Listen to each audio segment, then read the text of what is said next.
Hi friends, welcome back to Cadable. This is Engineer Prime Amar, and in this tutorial we will learn a command called cavity.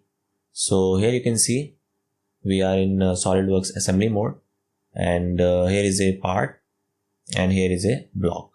So basically we want to create a impression or an indentation of this part onto here. Okay, so you can see that this part is fixed and this part is not fixed. I am floating this in SolidWorks assembly.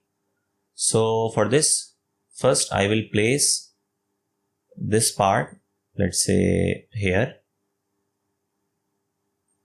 and from this view I will place this part here. Okay, now I will make a cavity. So for this I will edit this part, this cube, right click and go to here edit part, and then I will go to here insert, and then in insert I will go to here features and I will look for this command cavity. You can see here this command is now enabled,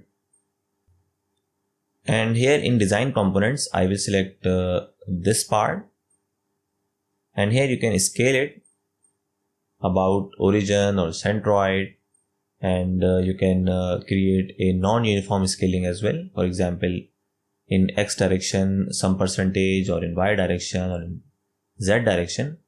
I will use a uniform scaling and I will select OK. I will exit this, and now I will hide this part, and here you can see the indentation, or you can see the cavity. So basically this command is very powerful, and I have used this command when I was creating some molds and dies, etc. So here is an important message, and that is some students were approaching me. If you do like some personal guidance, I offer one-to-one sessions for engineers and students on AutoCAD, SolidWorks, ANSYS, different engineering topics like engineering drawing, different assignments, and even in final year project.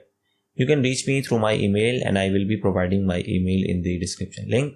So that concludes this short exercise. I hope you like this short tutorial. Still, if you have any question, any query regarding this tutorial or any other tutorial in my list, you can ask me in comment section. Thanks for watching, and please subscribe to our channel for more informative and interesting projects. I will see you in the next tutorial.